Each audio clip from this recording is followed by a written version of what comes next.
A graça e a paz do Senhor, amém? Queria agradecer, a vocês todos pelo convite, em especial a Leire, minha amiga de trabalho lá, do Valdemar Alcântara. A gente divide aí muitas aflições todos os dias lá no trabalho, mas Deus tem sido conosco.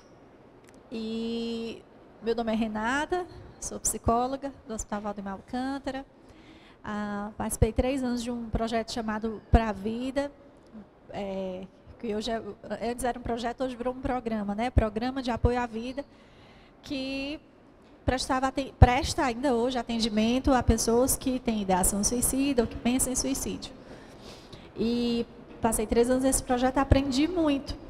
E sempre que tem a oportunidade de compartilhar, o que aprendi lá e o que tenho aprendido durante muito tempo, nos atendimentos também, eu aproveito essa oportunidade. A Leire me convidou, fiquei muito feliz. Desculpem, só o nariz está meio congestionado por conta do ar, mas está tudo tranquilo, vai dar certo. E quando eu venho falar sobre esse assunto, eu falo em outros locais, universidades e tudo. Quando eu venho falar na igreja, eu sempre gosto de concluir trazendo uma reflexão, uma palavra, peço assim, em direção a Deus o que trazer para o povo dele, E hoje eu queria compartilhar um pouquinho com vocês sobre essa questão não só do suicídio, mas da prevenção do suicídio. Porque as pessoas escutam muito sobre o suicídio, mas não conhecem muito que é possível prevenir o suicídio. Em relação aos dados, estatísticos, o pastor falou um pouco aqui, mas cerca de 1 milhão de suicídios por ano acontece no mundo. Ou seja, a cada 40 segundos uma pessoa se mata. Então, é um dado muito alarmante. E eu queria perguntar aqui, para vocês, alguém conhece alguém que tirou a sua vida? Alguém conhece alguém que se suicidou? Levanta assim a mão, só para eu ver. Pronto, assim. Aí mantém a mão. Vocês conhecem alguém que tirou a vida? Vocês conhecem alguém que tem alguém na família que tirou a vida? Que às vezes não é uma pessoa próxima, mas é alguém conhecido de alguém. Levanta assim a mão para eu ver. Pronto. Muitas pessoas, Acho que quase metade da igreja conhece alguém. Ou seja, esses dados eles são reais mesmo. O suicídio ele representa 50% das mortes violentas por ano. Até mais do que morre mais gente por suicídio do que na guerra, todos os anos, E em 2015 foi a segunda causa de mortes entre 15 e 35 anos. Ou seja, os jovens estão mesmo no risco, Essa faixa etária de 15 a 35 anos é o que tem prevalecido a quantidade de suicídios. Cada vez que uma pessoa tenta suicídio, 20 vezes, o número de tentativas é quase 20 vezes maior. Então, a cada 40 segundos, morre uma pessoa por suicídio. E a cada 3 segundos, uma pessoa tenta. Porque nem sempre as tentativas elas têm sucesso. Graças a Deus, nem todas têm. Quando o suicídio ocorre, cerca de 5 a 6 pessoas são afetadas diretamente por aquele suicídio. Mas quando ele acontece numa escola, numa igreja, numa universidade, muito mais pessoas são afetadas por aqui, Assim, a repercussão é muito maior. Oi, meu filho. Já. Tá certo. Então, assim, o que fazer diante desses dados, Assim, como é que eu identifico, o que pode me fazer ficar atento aos sinais de pessoas, Ou então, de você, Porque, às vezes, acontece de eu estar falando para alguém que pensa, que não, eu realmente, Renata, já pensei em suicídio, ou então já tentei tirar minha vida, Então, as pessoas que estão ao redor, você que está aí ao redor, vamos tentar identificar quais são as pessoas que estão no risco de suicídio. Bom, se cerca de 1 milhão de suicídios ocorrem no ano, no mundo, a gente pode prever que uma parte dessas pessoas estão também dentro das igrejas, né? Vocês têm ouvido falar também, alguns cristãos, às vezes algum líder, um pastor, aconteceu isso. Antes era bem menos, e hoje você escuta falar mais sobre isso.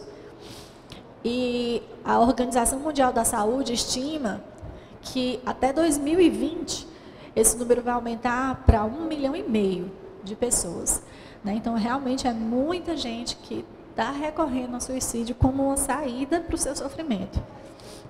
E como é que a gente pode observar esses sinais? Primeiro sinal muito importante, né? Uma tentativa anterior de suicídio. Uma pessoa, ela já tentou em algum momento da vida, às vezes até antes dela vir para a igreja, né? Mas ela tem um histórico de tentativas. Ou que tentou uma vez, ou que tentou mais de uma vez. Então, essa pessoa é um candidato, né, forte a cometer realmente o suicídio. Então, a gente tem que ficar atento. Pessoas que se mutilam, que se cortam, não é para chamar atenção, né?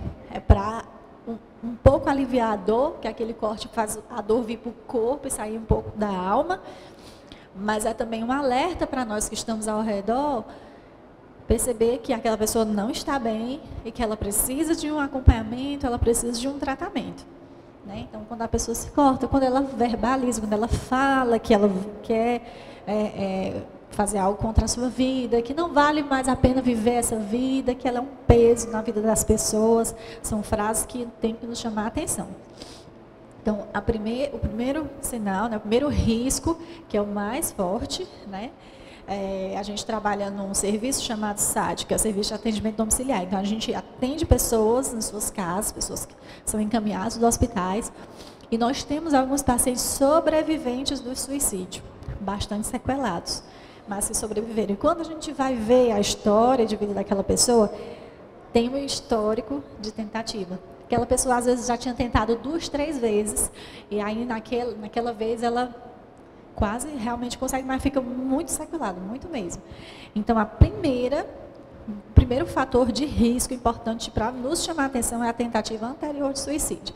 Outro é o transtorno psiquiátrico, né? Depressão, transtorno bipolar, esquizofrenia, transtorno de personalidade. Mas eu nunca ouvi falar disso, né? Quando uma pessoa pega uma pneumonia, o que ela faz? Faz um tratamento. Quando a pessoa fica com depressão, geralmente vamos fazer vigília, orar, fazer tudo, mas não existe um tratamento eficiente para ela. Porque ainda hoje, né, não só no meio cristão, mas no mundo todo, né, quando a gente vê assim, eu estou indo para o psicólogo, e tu é doida, né? Então, ainda hoje existe muito tabu a respeito da doença mental. Então, todas as outras doenças, né, são mais ou menos aceitas, e a doença mental não. Por exemplo, quem aqui está namorando? Ou quem está orando?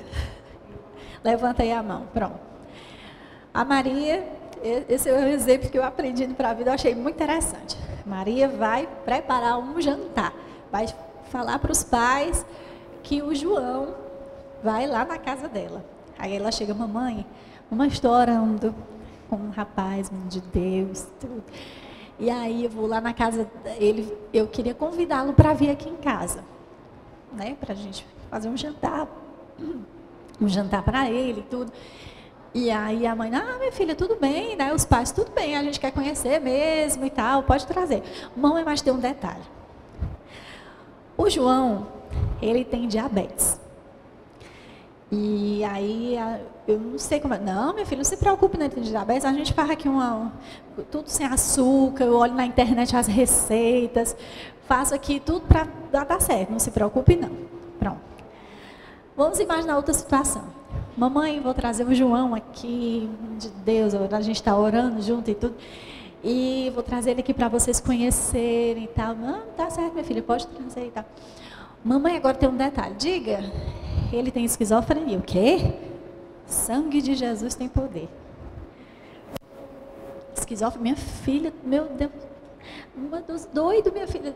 Aí já é outra história, né? Vocês estão entendendo como é diferente a visão quando você olha para uma doença e olha para uma doença mental. Até hoje existe esse tabu. Mas a depressão, transtorno bipolar e esquizofrenia é uma doença como uma pneumonia, diabetes, artrose, artrite e precisa de tratamento. Nem sempre precisa de tratamento medicamentoso. Pode ser um tratamento terapêutico, mas precisa ser tratado. Então, a primeira causa maior de suicídio é quando tem uma tentativa anterior, que às vezes tem, a maioria das vezes tem esse transtorno associado. A segunda é o transtorno psiquiátrico. E a terceira é o uso ou abuso de álcool e drogas. Se você conhece 10 pessoas que usam álcool ou outras drogas, levanta assim a mão. Você conhece em torno de 10 pessoas que bebem, que usam drogas, alguma coisa assim? Pronto.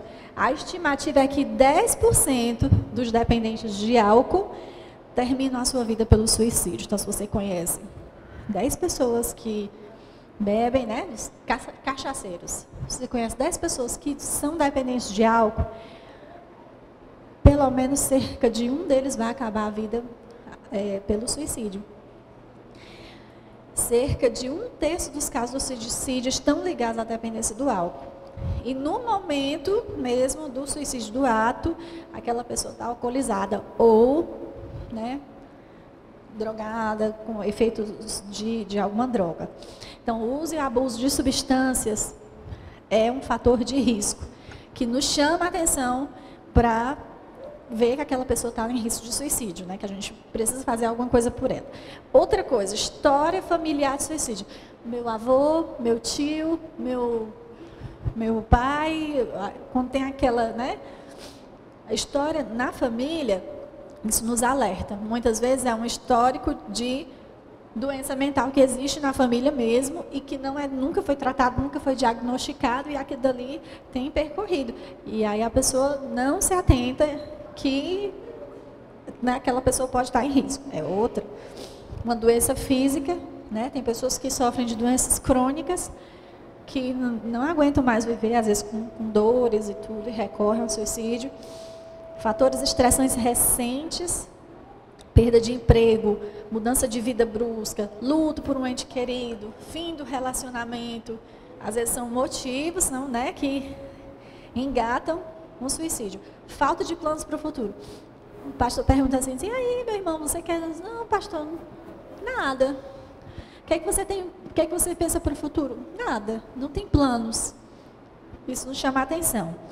Sentimento de desesperança, desespero e desamparo também, né? Às vezes o suicídio geralmente os suicídios eles são multifatoriais, né? São por muitas coisas juntas. Mas às vezes tem um gatilho, né? Uma situação de desespero, de desamparo, e aquela pessoa recorre achando que é a única saída. E aí o que faz, né? Eu falei da questão do cristão e da depressão, né? O pastor John Piper, ele é um pregador conhecido internacionalmente, ele tem um livro chamado Sorriso Escondido de Deus, e ele fala da história de 3 homens piedosos, né? David Brainerd, Johnny Bunyan, não sei como é que fala direito, e William Cowper, que sofreram amargamente com a depressão. Crentes fiéis, mas que sofreram com isso, né? E que foram recorrendo, né? Foram em episódios recorrentes, mas que se sustentaram em Deus para poder passar sobre isso. Então, assim, muitas pessoas não têm forças realmente para vencer isso só, e nem é bom que fique só, né? Mas precisa pedir ajuda. Como é pastora? Pastora, né? Estava falando, olha, você tem o seu líder, tem o seu pastor, tem pessoas com que você pode se agarrar para pedir ajuda. E a gente que está de fora, nós, né, assim, quando você observa essa pessoa, que essa pessoa pode ter o risco, nós devemos ficar atentos para fazer alguma coisa. E aí, como é que eu faço para identificar? Eu suspeito que essa pessoa, ela pensa em suicídio. O que eu faço? Tem algumas perguntas que a gente pode fazer, né, pastora, para identificar essas pessoas que estão em risco. Tem 3 perguntinhas. Primeiramente, né, você tem planos para o futuro? Se a pessoa disser não, não tenho planos para o futuro. Agora, é alguém para ser observada. Outra coisa, a vida vale a pena ser vivida? Se ela disser não, também é uma resposta a ser observada. A pessoa, se a morte viesse, ela seria bem-vinda? Sim.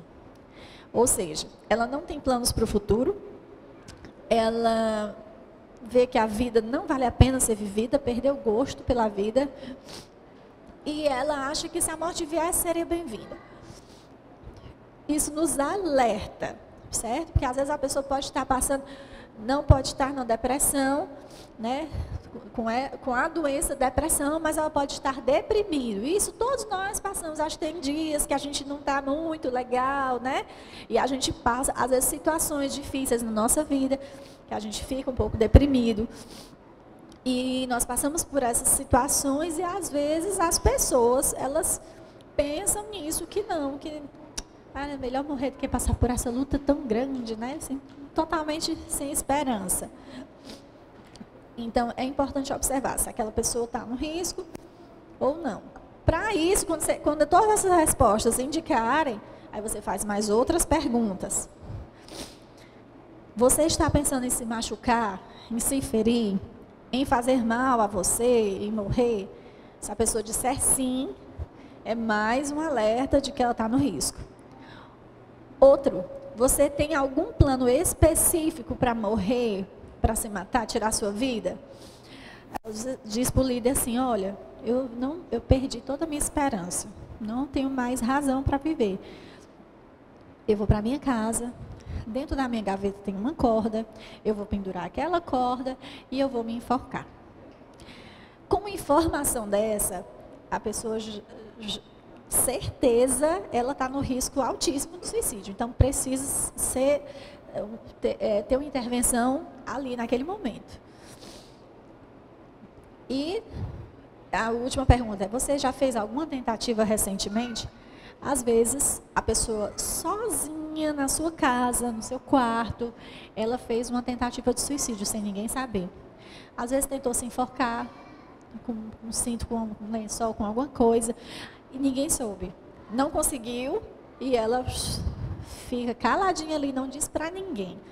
Né? Não diz para o líder, não diz para o irmão, não diz para a família, não diz nada.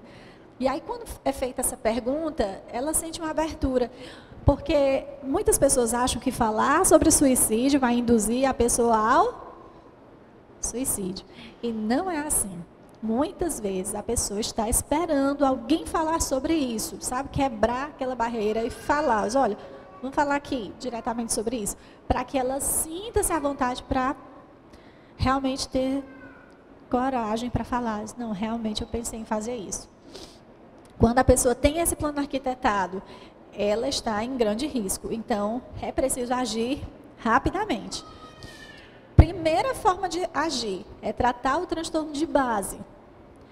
Geralmente, aquela pessoa ela tem um transtorno psiquiátrico e ela precisa ser tratada. Se for uma depressão, fazer o tratamento da depressão. Se for esquizofrenia, se for transtorno de álcool e drogas, né, ser tratado naquilo. Levar aquela pessoa para um profissional capacitado. Pode ser um CAPS. O Hospital de Saúde Mental tem um serviço de emergência 24 horas. O Pra a Vida, que é esse projeto de apoio à vida, que funciona toda quinta-feira, às 2h da tarde, lá no Hospital Walter Cantídio. E tem também o Instituto Biadote, e todos eles são gratuitos, esses que eu estou falando, né? Existem os particulares, mas eu não sei o nome. E tem o Instituto Biadote, que é um instituto feito pelos pais da Bia, né, que foi uma menina de 13 anos que cometeu o suicídio e eles, no meio de toda a dor, eles perceberam como era importante dar esse apoio. E hoje, esse instituto já faz alguns anos que funciona e presta ajuda tanto a familiares de pessoas que perderam seus entes queridos, quanto pessoas que pensam em suicídio, para prevenir que aquelas pessoas não façam isso. Estou indo muito rápido, dá para entender, né? Então, em último caso, quando aquela pessoa, né, diz assim, eu vou tirar a minha vida agora, o que tem que fazer? Internar. O quê? Internar? Por quê? Porque naquele momento a pessoa está em crise, né? Está numa crise emocional. E ela, muitas vezes não, ela não está em condições de decidir.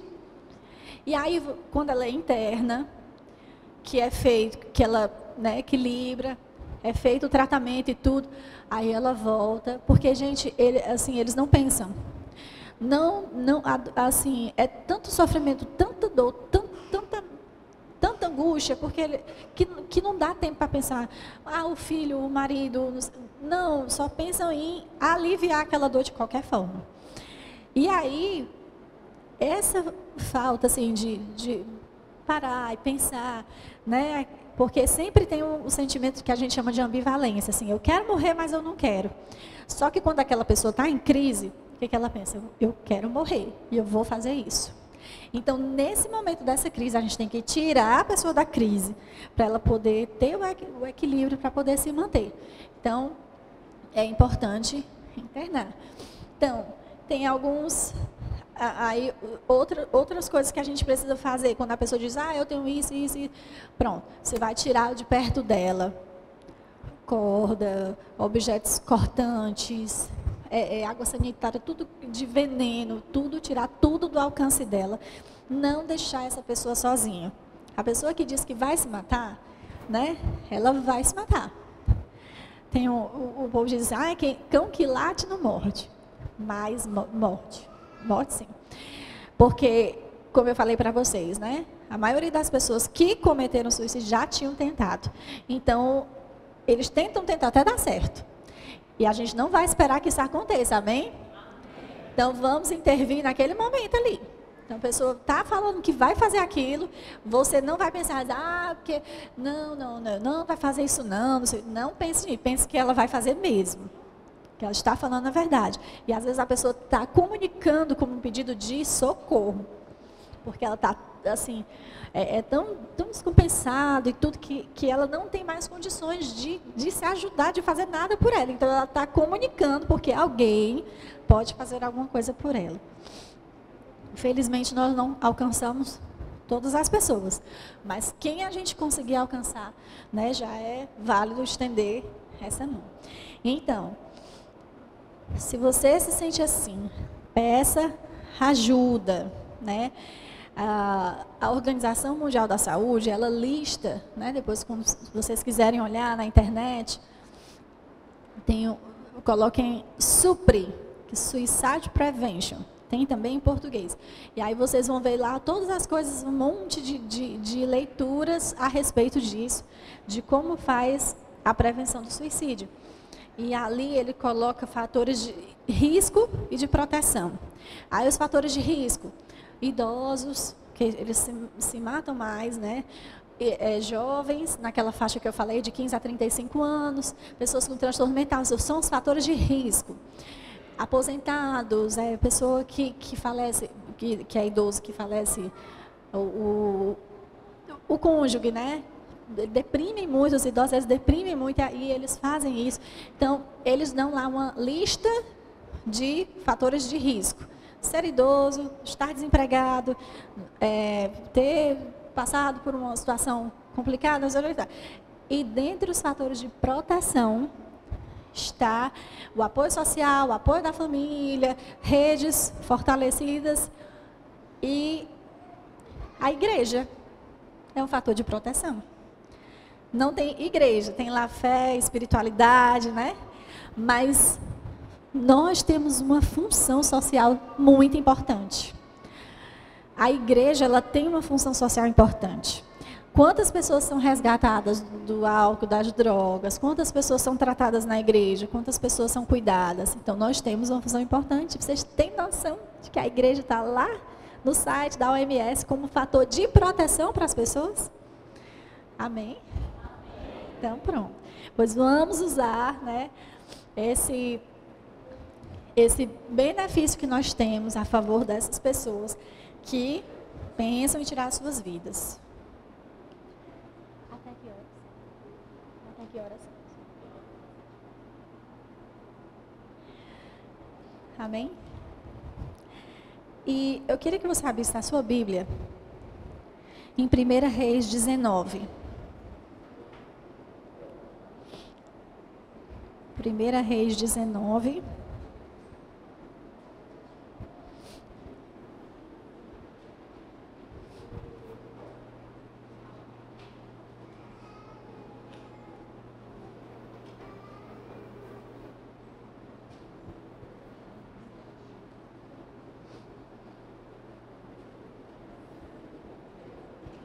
Amém? 1 Reis 19, do verso 1 ao 12. E Acabe fez saber a Jezabel tudo quanto Elias havia feito, e como totalmente matara todos os profetas à espada. Então Jezabel mandou um mensageiro a Elias a dizer-lhe: assim me façam os deuses e outro tanto, se de certo amanhã a esta hora não puser a tua vida como a de um deles. O que vendo ele se levantou e para escapar com vida se foi. E veio a Berseba, que é Judá, e deixou ali o seu moço.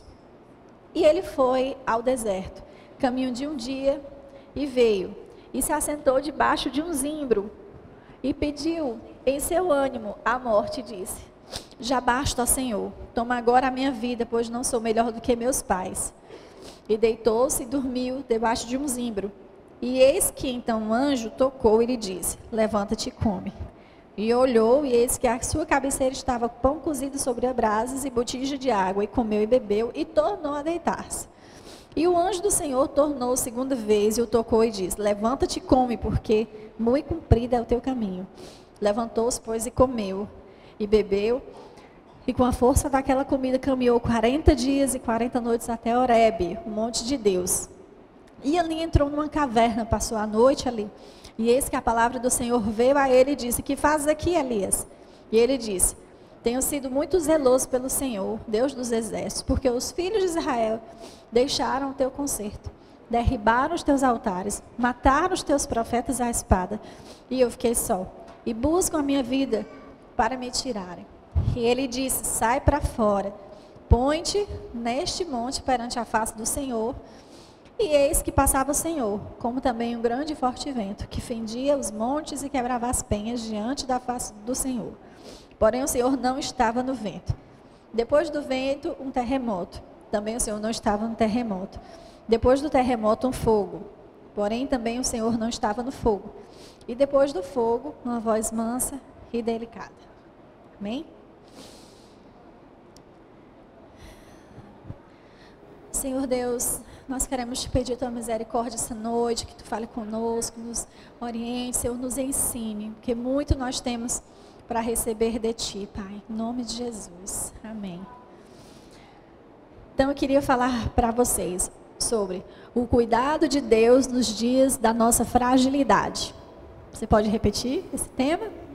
O cuidado de Deus nos dias da nossa fragilidade. Elias foi um profeta de Deus, né? Um homem separado para realmente fazer aquilo que Deus propunha a ele fazer. E ele era corajoso para isso. E no tempo do rei Acabe, né, ele foi um profeta muito ousado. Ele amava o Senhor, ele guardava os mandamentos. Ele confrontou o rei Acabe e a sua esposa Jezabel, né, porque Acabe era um rei que casou com uma estrangeira, Jezabel, e ela veio para o reino, trouxe Baal, um deus estrangeiro, né, e elegeu profetas daquele deus, que falavam o que eles queriam ouvir, né, massageavam o ego de Jezabel e do rei Acabe também. E Elias foi levantado naquele tempo para falar tudo contrário, né? Tudo contrário, porque eles não estavam de acordo com a vontade de Deus. Então ele foi usado para fazer milagres, ele lutou e derrotou os profetas de Baal. E a Bíblia relata que Deus proporcionou a ele grandes vitórias na vida de Elias, né? Tem um trecho do livro De Pastor para Pastor, do Hernandes Dias Lopes, que ele comenta o seguinte: ele, né, Elias, ousadamente confrontou os pecados do rei Acabe, chamou a nação indecisa a colocar sua confiança em Deus, triunfou valentemente sobre os profetas de Baal. Foi um homem que viveu de forma maiúscula e superlativa, aprendeu a depender de Deus e realizar grandes obras em nome do Altíssimo. Mas Elias também tinha os pés de barro. Vocês estão me entendendo? Amém? Então, o pastor Hernandes Dias Lopes, ele fala de Elias, que ele era um profeta, né, que triunfou sobre os profetas de Baal, que foi escolhido para confrontar o rei Acabe, que triunfou mesmo naqueles momentos, mas que ele tinha também os pés de barro. Esse pés de barro é uma, como é que eu digo, uma expressão, obrigada, irmã. Uma expressão ligada ao sonho de Nabucodonosor, lá no livro de Daniel. Quando ele sonhou com uma estátua que tinha a cabeça de ouro, o peito de prata, o ventre de cobre, as pernas de ferro e os pés de barro e ferro. E aí o Daniel revelou aquele sonho dele, né? E falou que esses pés de barro era um reino dividido que representava a fragilidade daquele reino. E ele usa, né, assim, Elias tinha os pés de barro, ou seja, ele tinha as suas fragilidades, e tinha, como todos nós temos, né? Às vezes você vê assim, gente, a minha mãe é uma fortaleza, ela aguenta tudo, bota menino para tomar banho, para o colégio, não sei o quê, trabalha e volta, dá conta de tudo. Aquela pessoa ali é como é que diz? Uma torre. Mas a mamãe também tem as suas fragilidades, precisa ser cuidada, amém? E assim outras pessoas. Não, o pastor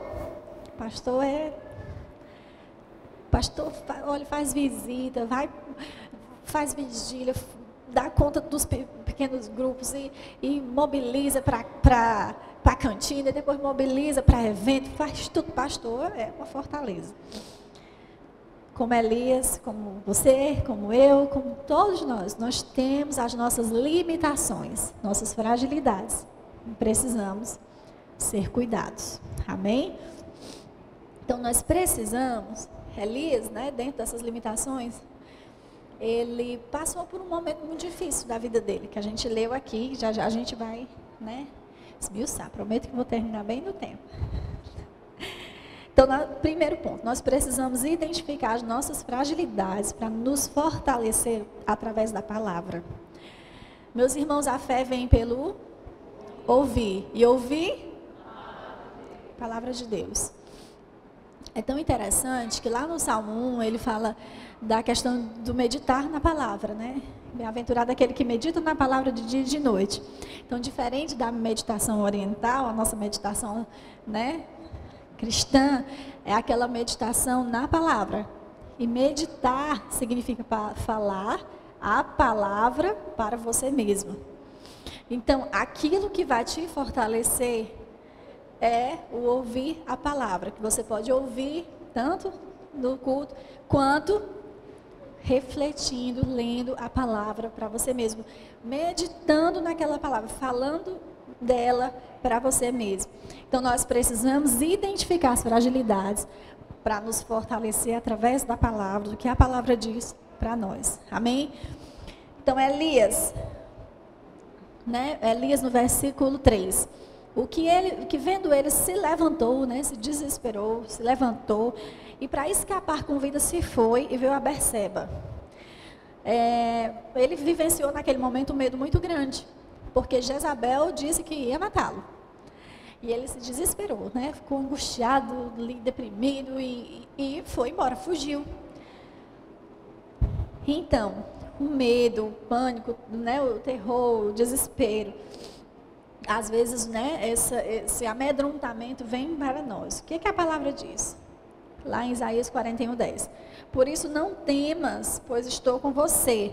Não tenha medo, pois eu sou o seu Deus. Eu o fortalecerei, eu o ajudarei. Eu o segurarei com a minha mão direita e vitoriosa. Amém? Então, quando vier aquele medo, aquele terror, aquele temor, pega a palavra e medita, que é falar para você mesmo.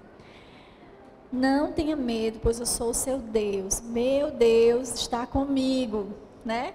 E ali você acalmar o seu coração. Outro ponto, lá no versículo 3 ainda. Ele veio a Berseba, que é de Judá, e deixou ali o seu... Versículo 3. E deixou ali o seu moço. Elias se isolou.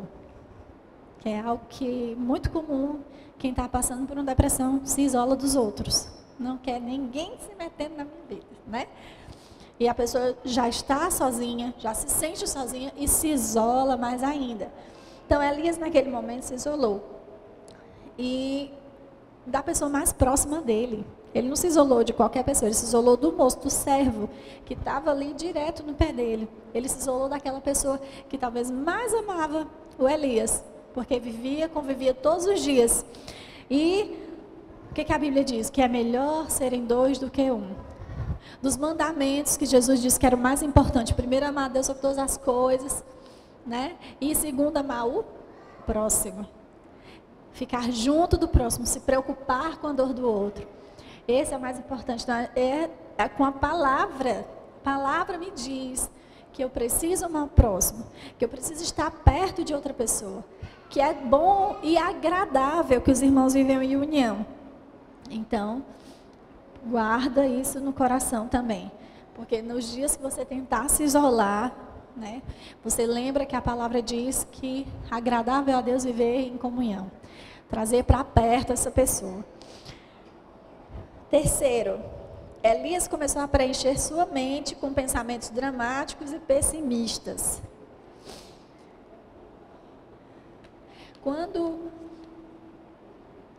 Quando ele foi ao deserto, ele começou a pensar, né? No versículo 4.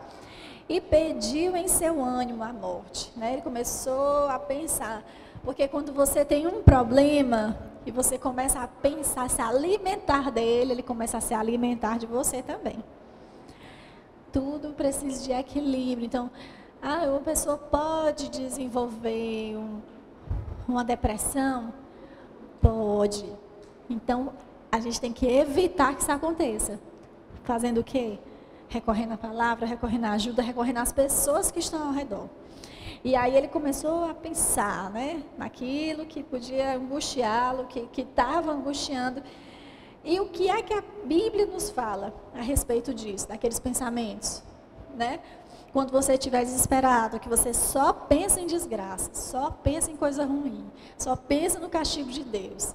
Você lembre lá em Filipenses 4:8, a palavra de Deus nos alerta, né? Nos orienta. Finalmente, irmãos, tudo que é verdadeiro, tudo que é respeitável, tudo que é justo, tudo que é puro, tudo que é amável, de boa fama, se alguma virtude há e se algum louvor existe, seja isso que ocupe o vosso pensamento. Então, o pensamento precisa ser ocupado por outro pensamento. Então, você começa a pensar em coisas que te edificam, começa a pensar em tudo que é bom, tudo que é amável. Porque é muito difícil, a igreja é muito difícil, pastor, o pessoal é muito complicado. Mas também tem gente que não é, né, irmão? E outra coisa, é assim mesmo, é difícil, né? Lembra de Moisés lá no deserto, foi difícil demais levar aquele povo até a terra prometida. Um bocado ficou no meio do caminho, inclusive ele. Então, é difícil, mas não é só isso. Na igreja você cresce. Quantas vezes você cresceu com aquela situação complicada que você viveu ao lado de outra pessoa? Você cresceu, aquela pessoa cresceu também, né? Então, às vezes, essas situações nos tornam mais fortalecidos. E a gente precisa ocupar nossa mente, o nosso coração com o que é bom. E o que é bom demais? O que é bom infinitamente? Deus. Ele é muito bom. E a gente estava escutando na palavra hoje de manhã e o pastor falando assim, para cada aflição, né? Para cada dia de aflição tem a misericórdia. Né? De você não ficar ansioso, daqui a tanto tempo vai acontecer isso e tal. Meu irmão, cada dia o seu mal. Para o dia de hoje, tem as misericórdias de hoje. Porque as misericórdias do Senhor se renovam Glória a Deus, resolveu hoje. Pronto, passou o dia de hoje. Amanhã tem mais misericórdia para o problema de amanhã. Amém? Deixa o problema de amanhã lá, que as misericórdias já estão reservadas para ele. Não traz para hoje. É sim, não antecipe. E por último, né? O que aconteceu? No versículo 19:4, ele fala: já basta, Senhor, toma a minha vida, pois não sou melhor do que os meus pais. Ele perdeu a esperança no futuro. Jesus, Deus, tira a minha vida, eu não quero mais viver, já está bom, já vivi demais, tem muita luta, é muito difícil essa vida, não quero mais viver. E aí, Deus, com a sua infinita misericórdia, veio até ele cuidar, né? Qual é o tema? O cuidado de Deus nas nossas fragilidades, né? E aí ele foi na fragilidade, ele viu, Deus, ele é maravilhoso, ele nos olha com amor impressionante, né? Ele nos olha com amor, ele diz assim: meu filho, você não sabe de nada, né? Vem cá que eu cuido de você. Aí Elias deitou e dormiu. Que maravilha. Então, Deus tratou de Elias. Como? Primeiro, com descanso. Né? Sonoterapia. Tem muita gente precisando, né? Oh, glória. Pronto, deitou-se na terra, adormeceu debaixo de um junípero, que aqui é debaixo de um pé de planta, né? Debaixo de uma árvore, ele deitou e dormiu. Meus irmãos, tem tanta gente sobrecarregada, com trabalho, com a igreja, que não tem tempo para descansar, que absorve os problemas de todo mundo, que vai dormir, só pensa no... O que a Bíblia diz quando a gente vai dormir? Em paz me deito e logo durmo, porque só tu, Senhor, me faz repousar em segurança. Então, a pessoa vai e leva tudo para a sua cama, e não consegue dormir mesmo não, porque não tem nem espaço para deitar, né? Fica ali o problema, o colégio do menino, a conta de energia, todo mundo ali naquela cama, a pessoa vai dormir aonde? Não tem como. Então, a primeira coisa que Deus fez: Elias, você vai descansar, vai, dorme. Deu um sono, porque, olha, irmão, quem está ameaçado de morte, que tem uma Jezabel, com a fama que ela tinha, perseguindo ele, quem de nós ia conseguir dormir? Ia ser difícil. Mas ele dormiu, que Deus soprou lá um sono e ele conseguiu descansar. E muitas vezes acontece isso conosco, né? Ativismo é muita coisa, muita preocupação. O pastor Luciano Subirá tem um livro chamado O Propósito de Deus para a Família. É maravilhoso esse livro. Eu digo que todo mundo tem família, lê. Então todo mundo vai ler, né? Todo mundo tem a família. Se não tiver família, tem a família de Deus, então pronto. Então, ele alerta que ele fala muito da questão da família e que muitos cristãos, inclusive líderes, não têm os seus filhos na igreja. Porque muitas vezes se ocupam tanto com as atividades da obra, no ativismo religioso, que esquecem de cuidar dos seus. Então, às vezes, dá atenção a todo mundo ali no grupo e tal, mas o filho está precisando conversar em casa, ele não tem esse tempo, não por falta de amor, cuida bem do filho, leva, traz, faz tudo pelo filho. Mas a atenção é para a igreja. E aí, está faltando ali tempo com a família, está faltando férias com a família, está faltando um fim de semana longe de tudo da igreja. Eita, misericórdia, nunca mais Leire, não chama mais essa tua amiga para pegar aqui. Porque está dizendo para o povo ir descansar, né? Mas é importante, queridos, é importante. Lá em 1 Timóteo 5,8 diz assim: se alguém não cuida dos seus, e especialmente da sua família, tem negado a fé, e é pior do que o incrédulo. 1 Timóteo 5,8, não sei o que estou falando, viu? Então, nós precisamos descansar, nós precisamos desfrutar da nossa casa, da nossa família, pelo menos alguma vez, né? Eu sei que a vida de todo mundo é corrida hoje em dia, mas é necessário esse descanso, esse repouso e esse cuidado com a sua vida e com os seus. Outra coisa que Deus deu a ele, alimentação adequada. Então, veio o anjo do Senhor, tocou eles, levanta e come. Amém? Então, a pessoa não tem mais vontade de comer, ou então ela come demais. Não tem mais vontade de se cuidar, né? Então, tem que haver um cuidado nesse momento, né? Então, Deus se preocupou primeiro em fazer descansar, depois alimentar, né? Mandou lá os passarinhos levar comida. Oh, meu Deus do céu, que maravilha ser cuidado diretamente pelo Senhor. Veio o anjo do Senhor, né? E colocou aquela comida para ele lá. E a terceira coisa que ele fez, terceiro tratamento que Deus deu para Elias naquela hora, oportunidade de escuta, desabafo. Deus permitiu que Elias, passando tempo? Já. Nem sei se é comigo, mas tudo bem. Deus permitiu que Elias pudesse desabafar naquele momento. E ele desabafou, viu, irmãos? Ele diz, olha, Senhor, eu tenho sido muito zeloso por você. Deus dos exércitos, filhos de Israel, deixaram o teu conserto. Esse povo deixou a tua palavra, os teus mandamentos, mataram os teus profetas. Estou cansada disso, né? E às vezes, meu irmão, você vai ouvir uma pessoa da igreja e vai falar assim, eu estou cansada dessa igreja. Você, não deixa nem terminar. Meu irmão, sangue de Jesus, tu está endemoniado. Para com isso. Deixa falar, querido. Muitas vezes é da boca para fora. Muitas vezes aquela pessoa só está precisando desabafar. Não leve em conta o que ela fala na hora do desespero. Não leve em conta. Deixa falar. Deixa desabafar. Vai, Elias, fala. O zelo pelo Senhor me consome. Esse povo matou teus profetas. E só eu que fiquei ali guardando a tua palavra e tal. E Deus, está certo, está certo. E aí, no meio de tudo isso, quando ele terminou de falar, né? Deus disse, sai para fora, vai lá para fora, põe-te nesse monte. E ali estava Deus se revelando, né? Passeando. Aí veio o terremoto, veio isso, veio aquilo, um monte de coisa. Não era Deus. Ele veio numa brisa suave, ele só... Vou falar contigo assim, bem suavemente.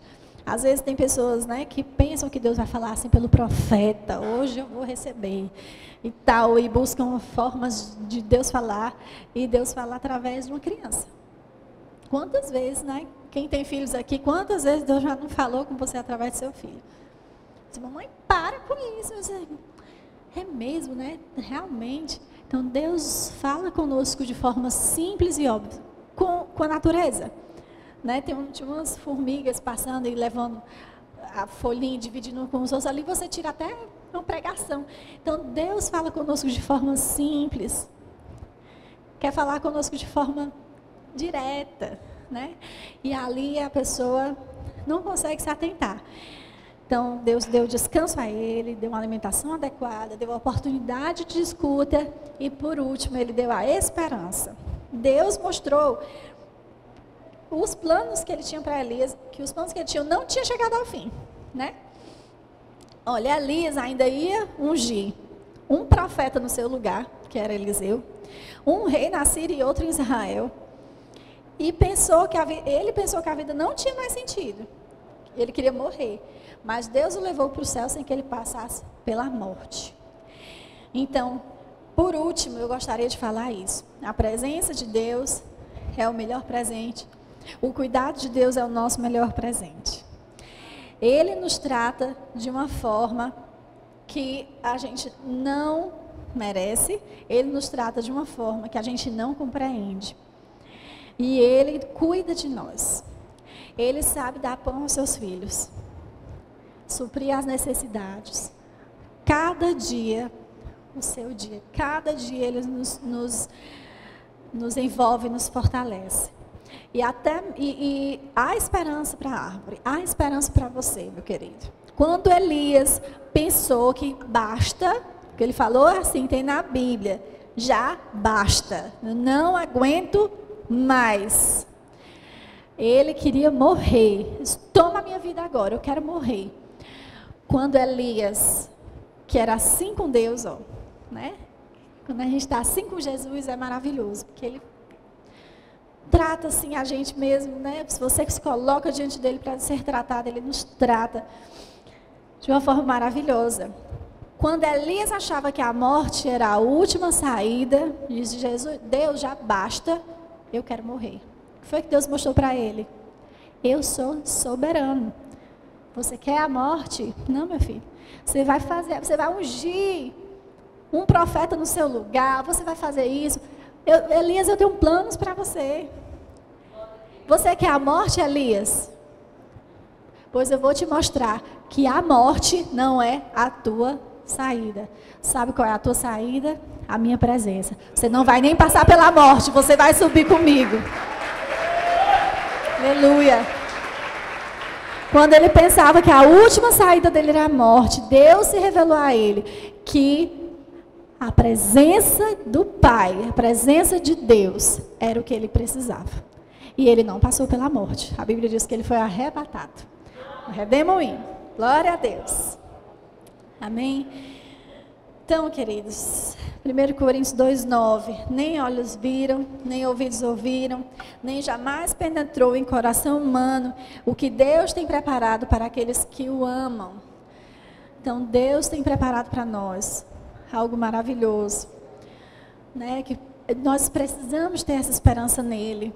A gente precisa meditar nessa palavra, ouvir, né? Falar para nós mesmos essa palavra para que a gente possa se encher de esperança.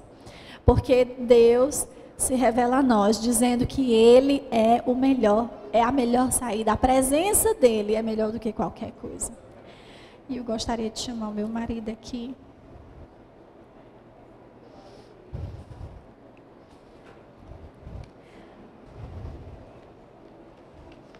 Para ministrar uma canção.